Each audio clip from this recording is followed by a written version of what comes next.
It can help us smash through delays, cut complexity, and free up people to do what they do best. We're of course already using AI to unleash the potential of our staff, including through Microsoft's AI Assistant Copilot, of which the Ministry of Justice has been one of the fastest growing users across government.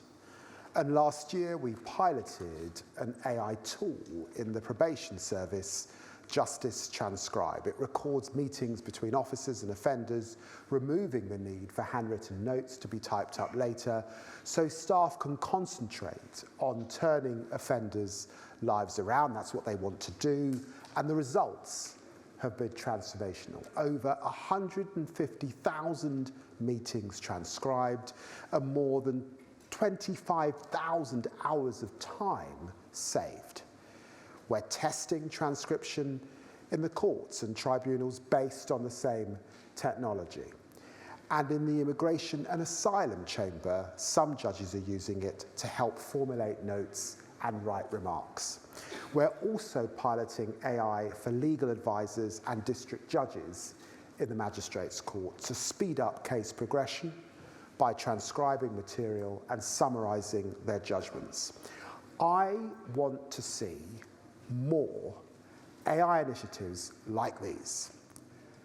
So we're going to invest more in our in-house Justice AI unit, a specialist team within my department, forward deployed to the front line, working with staff to tackle the challenges that they face. Over £12 million in additional funding in the next financial year will expand our AI capabilities, putting this powerful tool finally in the hands of staff.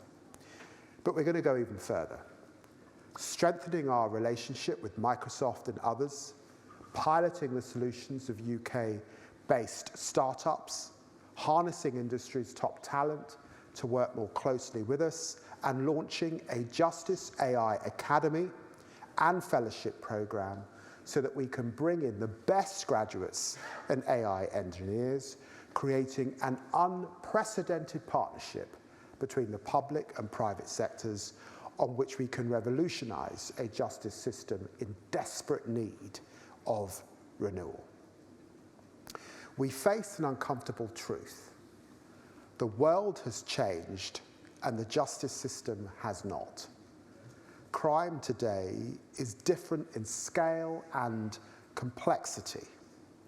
Police are making more arrests, up 10% since 2019.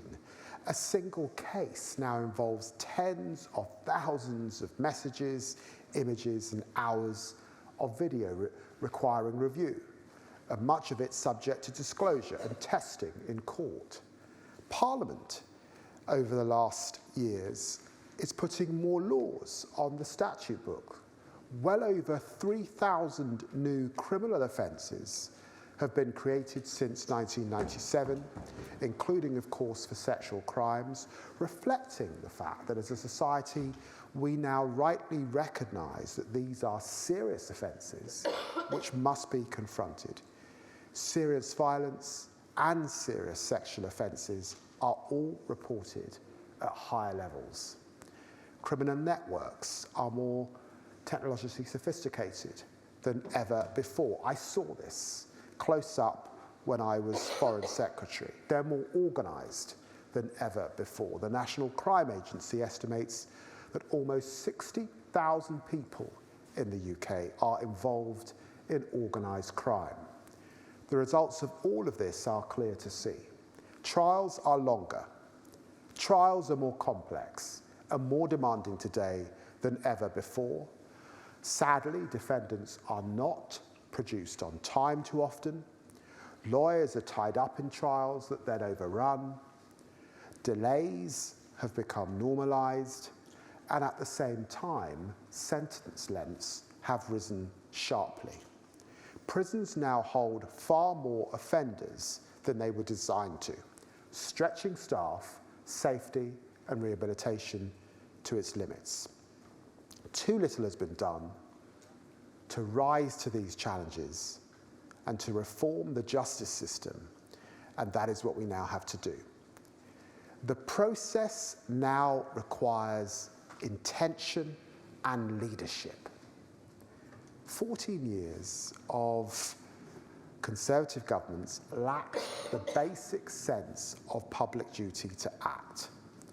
Officials, of course, would have shown ministers the doom graphs of prisons on the point of exploding. They would have told them the consequences of inaction. Police unable to make arrests, courts unable to send criminals to prison, a total breakdown of law and order.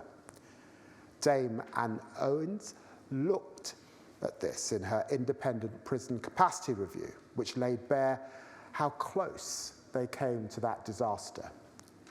Just days before the collapse of the criminal justice system, but sadly, they kept on increasing sentences while failing to build the prison places needed to lock people away. Just 500 extra places were added in 14 years. Officials would also have showed them the graphs on our courts too. The average victim today waits over 250 days to see justice done. For rape cases, it's a staggering 423 days. These are not abstract statistics. They mean lives on hold. They mean jobs postponed, relationships strained, trauma prolonged. This is a failure to uphold the basic promise of our justice system, that justice will be fast and it will be fair.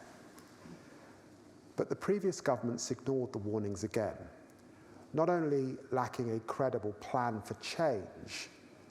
In that period, they closed 40% of our court buildings, much of which took place under that failed project of austerity. And we think about austerity in the National Health Service, education, and policing. But believe me, in our courts and in our prisons, it was considerably worse, much of this hidden from the public.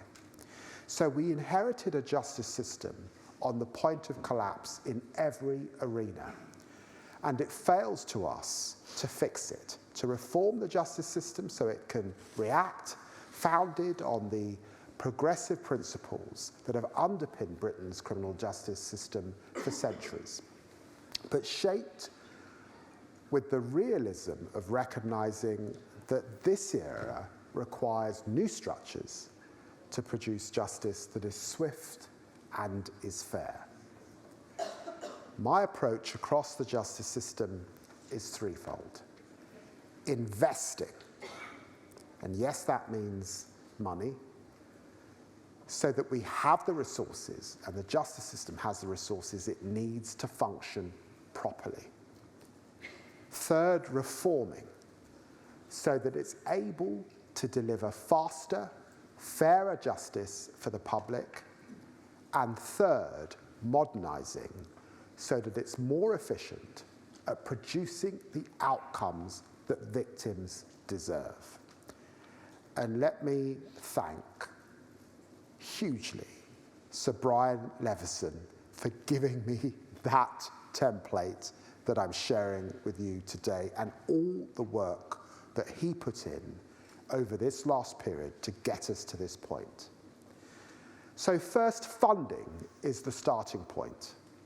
And this government has shown that we are prepared to invest. We're building 14,000 new prison places so that we have the space to protect the public from dangerous offenders. We've already delivered 2,900 places since taking office, including 1,500 at HMP Millsyke in East Yorkshire, opened this time last year. And as we speak, 5,000 new places are under construction across the country. And we're investing more in probation than any previous government, with up to 700 million of additional investment by 2028-29, and funding to recruit 1,500 new trainee probation officers so that we can manage more offenders safely in communities. We're also boosting court maintenance. Many of our buildings in desperate need of repair funding rising to almost 150 million for the next financial year, improving the resilience and the condition of the court estate, including making 4 COVID-era Nightingale courts permanent and ensuring the courts keep pace with rapid advances in technology, including opening a flagship criminal and civil court in central London next year. And we're investing £550 million over the next 3 years in victim services, the largest ever support package on record, so victims get the help that they need to rebuild their lives. And today, I can announce that we will fund unlimited sitting days in the Crown Court next year.